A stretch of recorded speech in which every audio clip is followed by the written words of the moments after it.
Nope. We need bloopers. Subscribe. Yes. What's up, YouTube? We should make an intro. I've been waiting for y'all to make me one. You said you would. Oh, that was fifth period. But still, Alright. Cibrian, she said she would make me one. Oh, Siberian? What's up, YouTube? Today we'll be going over mole review. All right, Henrik, hit it. Hit it. Always been. Good enough. What's good, YouTube? Today we're going over the mole review. Yeah. That's good. That's my go. They still ain't made my intro yet, so this is all we're doing. Number one. I'll make the music. Number one, what are the special numbers? So by special numbers, I mean what does 1 mole equal? Because a mole can equal a lot of things. Yeah. So first, 1 mole equals the molar mass of any substance in grams, okay? And so you'll be asked, like, is 15.999 grams of oxygen the same as 12.011 grams of carbon? And I mean, technically no, right, because they're two different substances, but those are both 1 mole. So you'll be asked, like, is there 1 mole of something present? Select all that apply. And you'll have you will have multiple things to select. So if it's the molar mass of the substance it's talking about, that would count. That is 1 mole. You can also have 1 mole equals 22.4 liters of that substance. Okay?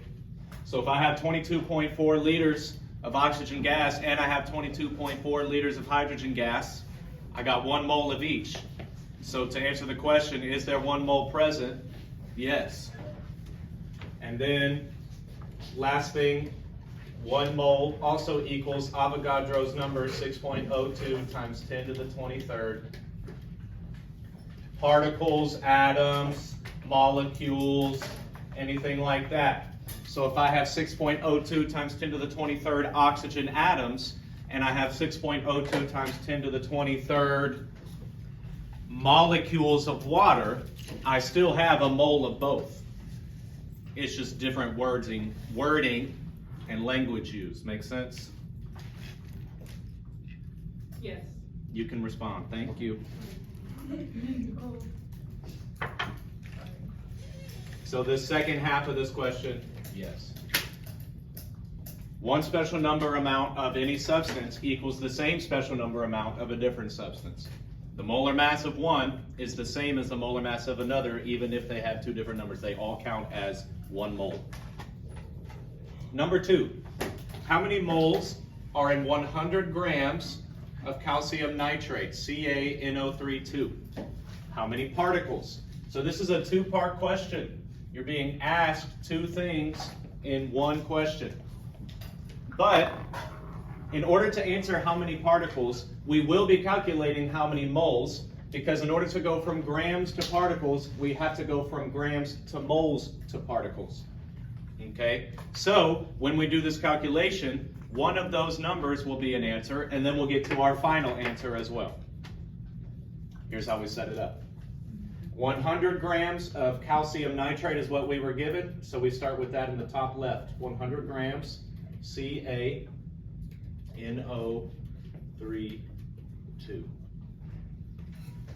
All right, and I use my dimensional analysis. So I have grams here. I'm going to drag grams down diagonal. Calcium nitrate again. And this time I need to convert it to moles. So I'm going to have moles on top, and I need to put the molar mass down there. Now, on this test, we don't have time to separately calculate the molar mass. So I'm going to wait until my problem is set up to even put a number there. And then I'm going to get that answer and mark it, and then I'm going to complete the calculation as well. So in order to do all of that, I'm just going to finish setting up all the way through to particles. I already have converted to moles calcium nitrate, and so I just need to remember that there's going to be an answer there. This star is telling me whatever I get after this first step is the first answer. Now, I need to go to particles, so I'm going to take moles calcium nitrate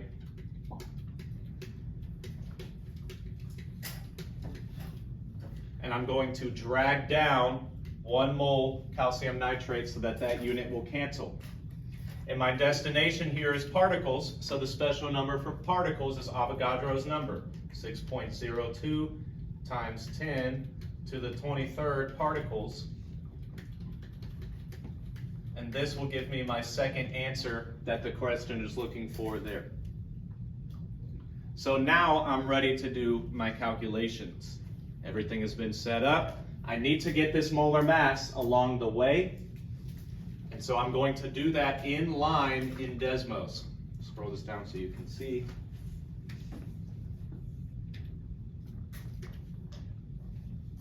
Make a new line here. This is Desmos Scientific. You need this one instead of the graphing because the buttons you'll need to be hitting are closer and more available to you. So here we go. I need to make my fraction bar, so I'm going to hit the A over B button or the division button. What's happening? There we go. Fraction bar. And on top, I'm going to have 100.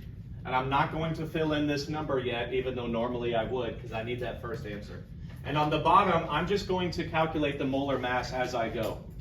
So I know I have 1 calcium and calcium nitrate. So I look at my molar mass, I get 40.078.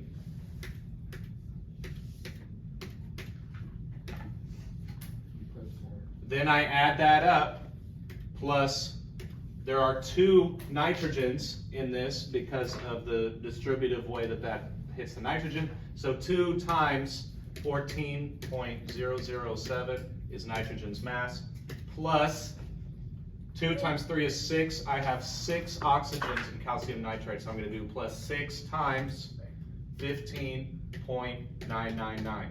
And so now what I've done is I took my original mass and I divided by molar mass to convert to moles. And the first answer that this is looking for is going to be 0.61 moles. So answer 1 is 0.61 moles. Now I can finish my calculation. All I have to do is take the answer I just got and finish out. I can make a new line, or I can just add on to this same calculation, multiply by 6.02 times 10 to the 23rd.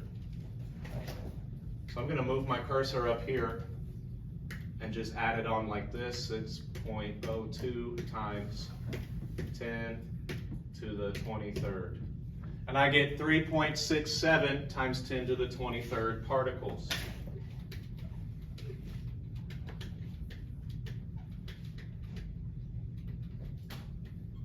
And that is both answers to this question. Make sense? So really, we're just doing the full, this is an 8B calculation, we're doing the full thing, but it asked us to just stop along the way and tell us the answer we would have gotten here. Then we finished it out. Number 3. How many moles are there in 233 grams of magnesium oxide? Okay, so this is a one-step, thankfully. We start with grams and we end in moles. This is an 8A problem. So we just need to get the mass they give us, and we're going to divide by the molar mass. I'll set it up with dimensional analysis. I have 233 grams MgOH2 is my given. So I'm going to drag grams MgOH2. Whoops. And then 1 mole will be equal to that molar mass. Now once I divide by that molar mass, I'm going to get my answer. So again, I'm just going to pull up my calculator here instead of wasting time on the calculation, because this test has so much in it, you want to try to save time anywhere that you can. So I'm going to make a new line, A over B, 233 over the molar mass of MgOH2. So magnesium is 24.305 plus that 2 is multiplying on both the oxygen and the hydrogen. So 2 times 15.999 plus 2 times 1.008 MgOH2. And I get 3.995. That's going to round to exactly 4 moles MgOH2. Done. Questions? You'll be famous forever if you ask them on this video. Well, until 2 weeks from now. And I'll show them this next year. I'm going to reuse the reviews. Number 4, how many grams are in 2.34 times 10 to the 25 atoms of mercury? Okay, so we are going from atoms to grams. This is a 2-step problem, and we have to go through the mole. We can do that. 2.34 times 10 to the 25 atoms is our given. So we're going to start with that in our top left.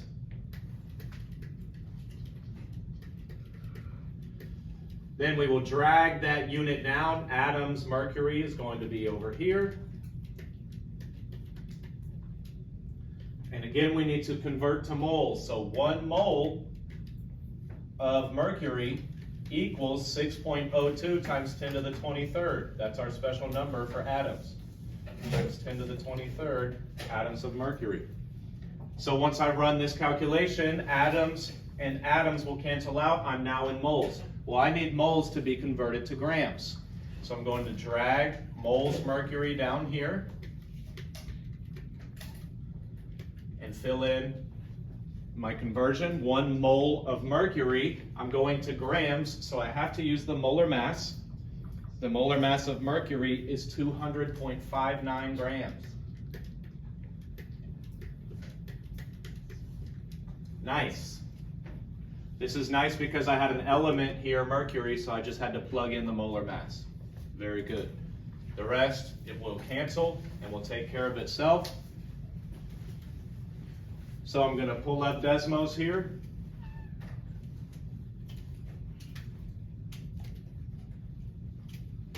New line, A over B. Start on top with 2.34 times 10 to the 25th power times 200.59 divided by 6.02 times 10 to the 23rd.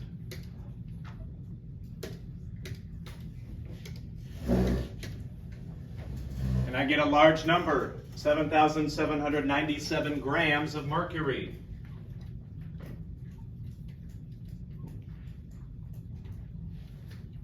Nice. All that mercury.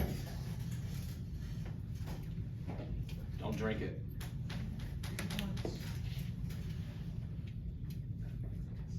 Keep going. Number 5.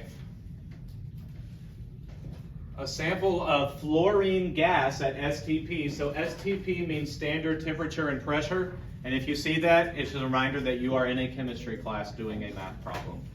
Okay. STP is pretty hard to have in the real world, but it's easy to learn the calculations for. So, a sample of fluorine gas at STP contains 4.32 times 10 to the 25 molecules. The volume of the sample is, okay, so we are converting from molecules to volume, so that means we have to go through the mole in order to get there. So, this is another 2-step stoichiometry problem. Sorry, not stoich. That's another unit. 2-step dimensional analysis, 4.32 times 10 to the 25 molecules. I'm going to drag molecules down here. 6.02 times 10 to the 23rd converts to 1 mole. Then I need to go to volume. So I'm going to drag mole unit down here, 1 mole. And 1 mole always equals 22.4 liters. So if you notice, I'm now done with my setup. I don't need the molar mass of fluorine gas here because I'm going from molecules to liters, and both of those have standard special numbers. They're just constants. So don't be trying to calculate a molar mass if you don't need to. That will slow you down significantly. Once I put this into the calculator, everything will cancel out. So I'll show it on Desmos real quick. Whoops, let me scroll.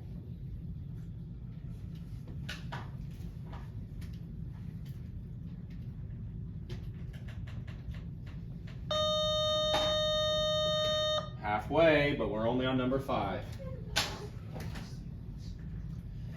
4.32 times 10 to the 25. Move my cursor. Times 22.4.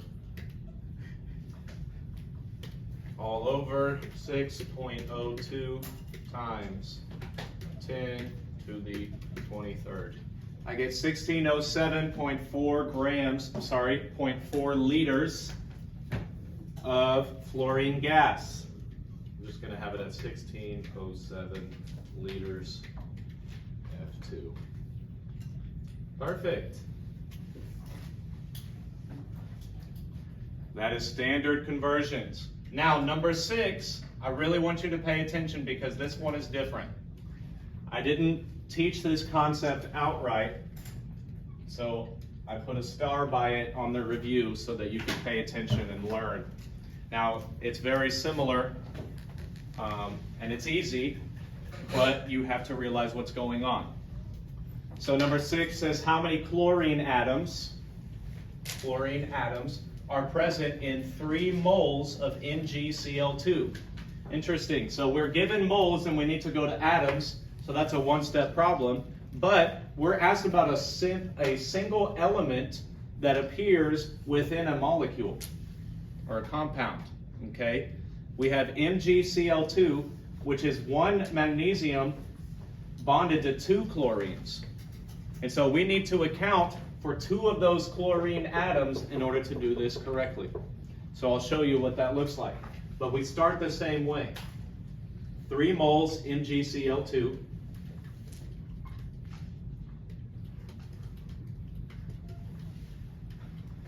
We drag that unit down, moles MgCl2.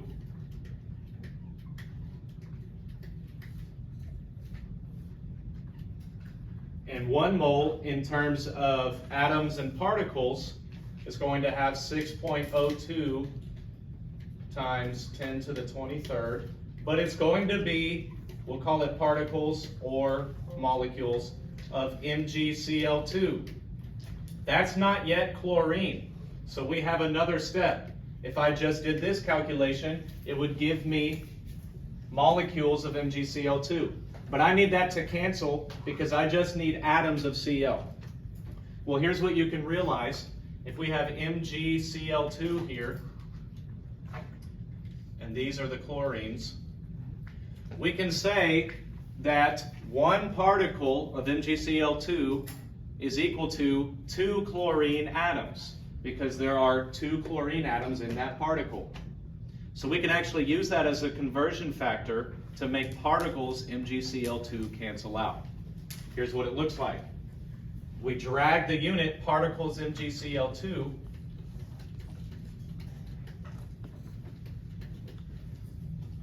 and we just say 1 particle of MgCl2 contains 2 chlorine atoms.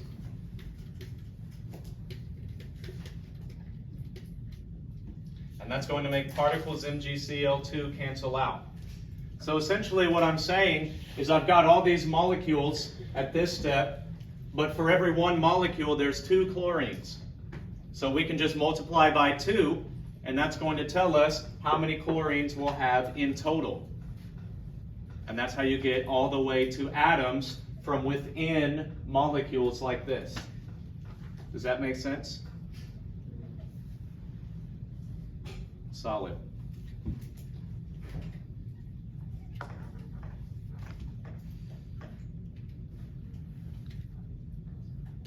So I'm going to pull up Desmos.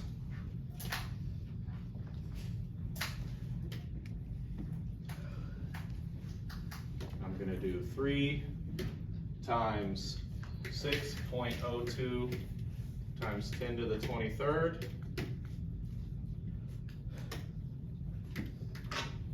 times 2. And this is all divided by 1. There's no terms on the bottom, so I'll just put that 1 there. And I get 3.612 times 10 to the 24. That's how many atoms. 3.61, 10 to the 24. That's how many fluorine atoms we have in 3 moles of MgCl2.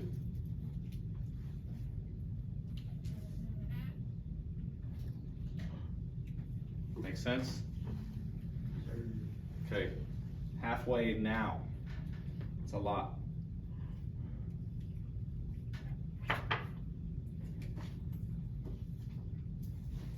Number 7. What is the molecular formula of a compound with an empirical formula, H2SO4, and a molar mass of 294.234 grams?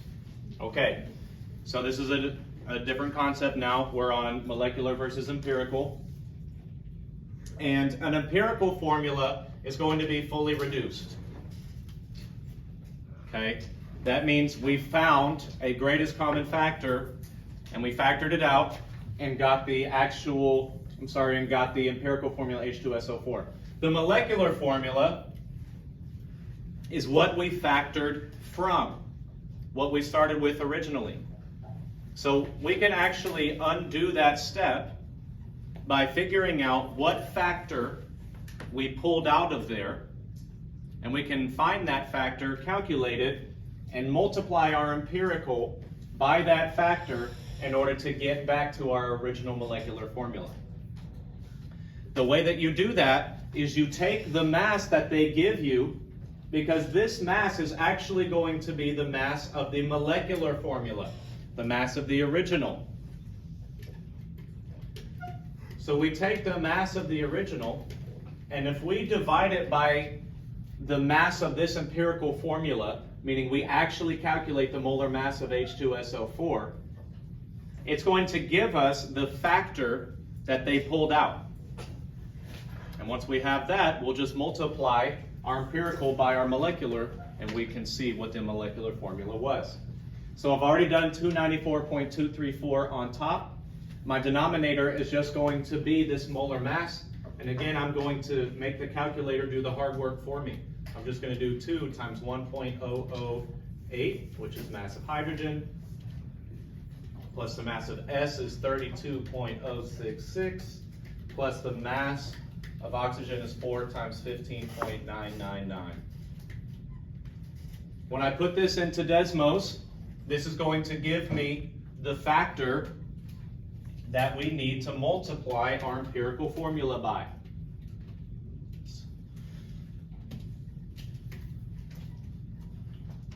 New line, A over B button, 294.234 divided by that giant molar mass.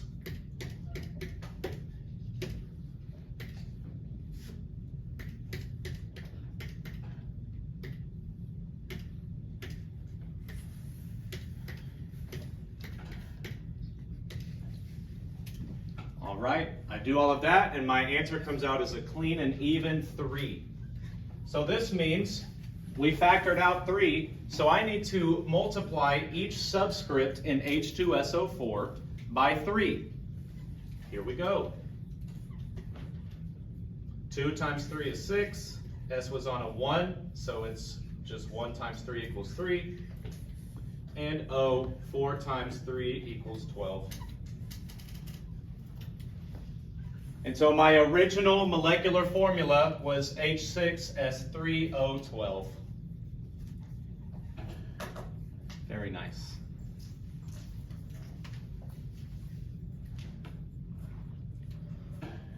So we found the molecular formula. Number 8 is telling us to get the empirical formula. And so we just need to start with each of our 3 elements that are in this formula. It says a sample of a compound contains 24 grams of carbon, 8 grams of hydrogen, and 32 grams of oxygen. What is the empirical formula for this compound? Well, The empirical formula is based off of the C, the H, and the O. So I'm going to make a new line for C, a new line for H, and a new line for O. C, H, O. And I need to calculate the moles of each one. So in order to do that, I need to divide what they give me by the molar mass of each of the element so that I know how many moles of each one I have. So here's what I'm going to do. I'm going to do 24 divided by 12.011 is the molar mass of carbon. But for simplicity's sake, I'm just going to call it 12. For hydrogen, I'm going to do 8, and for simplicity, instead of 1.008, I'll just do 1. And same with oxygen. 32, instead of 15.999, I will do 16. So when I evaluate all of those, 24 over 12 equals 2, 8 over 1 equals 8, and 32 over 16 equals 2. Now, in order to get my final reduced empirical formula, I divide all of these numbers by whichever number was the smallest. 2 is my smallest number I derived here, so I divide all of them by 2. 2 divided by 2 equals 1, 8 over 2 equals 4, and 2 over 2 equals 1. And so, I have now found, those are these subscripts for each of their respective elements. Carbon will have a 1, H will have a 4, and O will have a 1. So my original empirical formula is CH4O.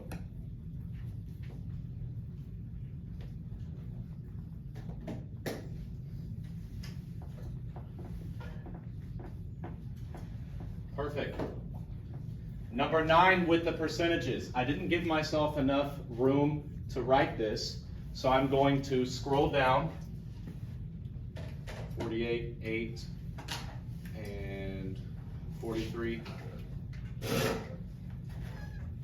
Number 9. We have 48, 8, and 43. They were all percentages. And we had C, H, and N. Now, in a problem where you're given percentages, the easy thing to do is to just change that percentage sign to a grams and treat it the same way that we just did our last problem. So that's what we're going to do.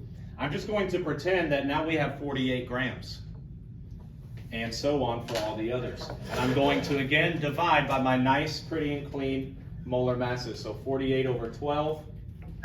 8 over 1, and nitrogen's molar mass is 14. So I get all of these calculated out. 48 over 12 is 4, 8 over 1 is 8, and 43 over 14 is not quite pretty. So let me see, and we can round it to a whole number if we need to. 43 over 14. I get about 3. Well, my lowest number here is 3, and so I have to use very approximate numbers here.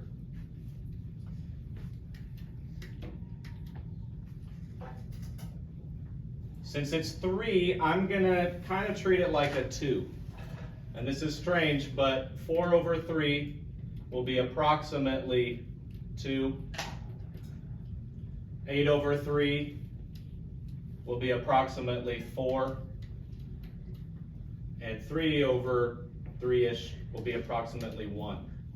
So that my final empirical formula is going to be C2H4N. That one's not as pretty, but it's okay. I took that problem from my notes instead of actually from the test. On your test, it will be much prettier than that, okay? But what you're looking for is the ratios to each other, okay? Not necessarily all these long decimal values. That is when we're talking about empirical formula. That was number 9. Hang there with me. This is for your own good. Number 10. What is the percent composition by mass of oxygen in Mg3PO42, magnesium phosphate? What is the percent composition by mass of oxygen in magnesium phosphate? Thankfully, this is a one-step formula, okay? In order to do percent composition, we need to get the mass of all of that oxygen as our numerator, and then we need to get the mass of the entire compound as our denominator. A common problem is, we see here we have 4 times 2 equals 8. We have 8 oxygens. The biggest issue we'll have is if people only do 1 oxygen on top divided by everything on the bottom. You need to put all 8 oxygens in your numerator because we are looking for all of the oxygen by mass in this compound, not just one of them. Okay? So if we have 4 times 2 equals 8 oxygens in this compound, then on our numerator, we're going to do 8 times the mass of oxygen, which is 15.999. In our denominator, we're going to have all of the molar mass of the compound. So this is just like earlier. My calculator is going to do the work. I'm just going to write down each of the masses and then have the calculator do it. So we have Mg3. Magnesium's mass is 24.305, so I'm going to do 3 of those times 24.305.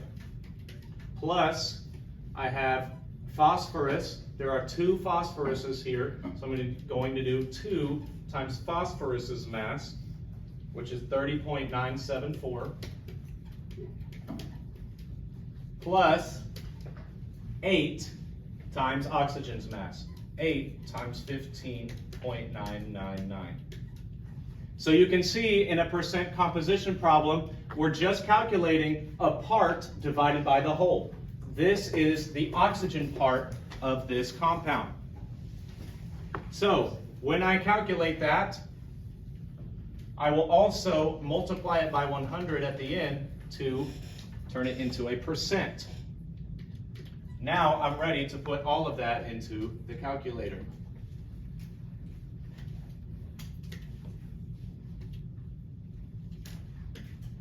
A over B. So on top, I have 8 times 15.999, all divided by, first, 3 times 24.305,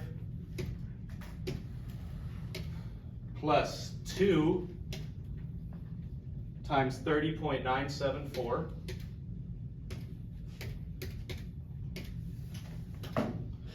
plus 4 times 15.999. And all of that needs to be multiplied by 100, so I'll move my cursor to times 100, and I get 64.36%. That is the percentage of the compound that is taken up by oxygen according to mass. Make sense?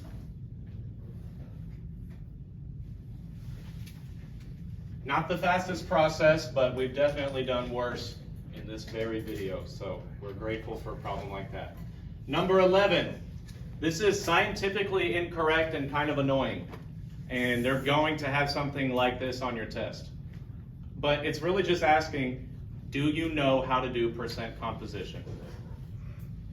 So it's going to be, in a 15-gram sample of ice, there are 8 grams of hydrogen. What is the percent composition of hydrogen in the ice? Now, if you're like me, you were trying to think, that's funny, they're trying to get me. Ice is water, which is H2O, so now I'm ready to go with my calculation based on H2O. But in fact, it is much simpler than that. It is literally 8 divided by 15 times 100. That is the percent composition of the hydrogen in the ice in this case, because they gave you the part and the whole. All you have to do is fill in the rest of the formula. Don't get it twisted with that when you take this test. It's not actually accurate. I'm sure we could figure out how much hydrogen there actually is if all you tell me is 15 grams of ice, but we're just going to arbitrarily choose a number and then ask you to do percent composition based off of that. Not my favorite question, but it is what it is. And finally, number 12. How many grams of oxygen are found in 13.34 grams of NO2? This is also a percent composition question, but it is presented to you in a way that I did not really teach you. And that's okay, I'm going to teach it to you now. How many grams of oxygen are found in 13.34 grams of nitrogen dioxide? So what we actually need to do here is find out how much oxygen is contained in nitrogen dioxide in the first place.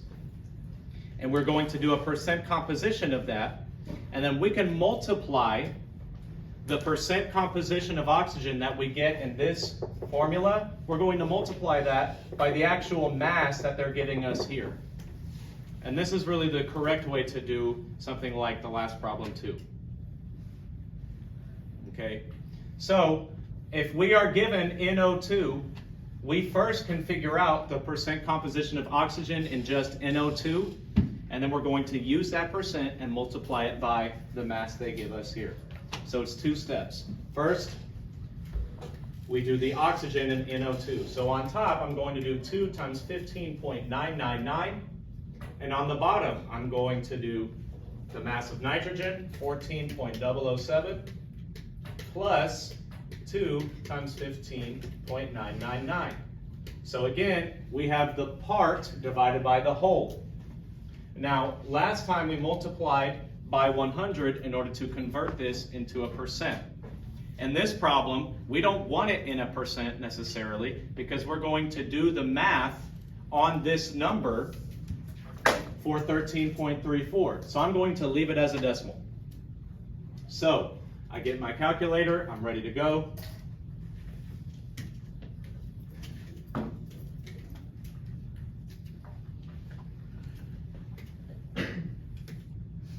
Two times 15.999 divided by 14.007 plus 2 times 15.999. And that's going to give me 0.6955, which is approximately 70% of this compound is oxygen. And that's cool or whatever, good to know. But what I need to know now is realize that if 70% of this compound is oxygen, then I can just get 17% of the mass that they gave me, and that's going to answer the question in grams. So all I have to do now is take this answer and multiply it by the quantity they've given me. In Desmos, I'm going to realize that ANS means answer, and it will plug in my answer from the last line. So I hit the ANS button, and I'm going to multiply it by the given mass from the problem, which was 13.34 grams. And that's going to leave me with 9.2, round to 8, 9.28, which is my birthday, 9.28 grams of oxygen would be contained in 13.34 grams of NO2. Okay, so this calculation right here gave me, it actually gives me 0.6955. And then all I did was I took this answer and I did 0.6995 times 13.34. And that gave me the correct answer here. 70% of the mass that they gave us is attributed to oxygen. So that is your test. If you are still paying attention, good for you. This video is not going to win any awards on good teaching methods. It's going to save some of my students from the work they should have done along the way this entire time. So thank you for watching. Good luck on your test. I'm rooting for you. Make sure to like and subscribe, turn on the bell.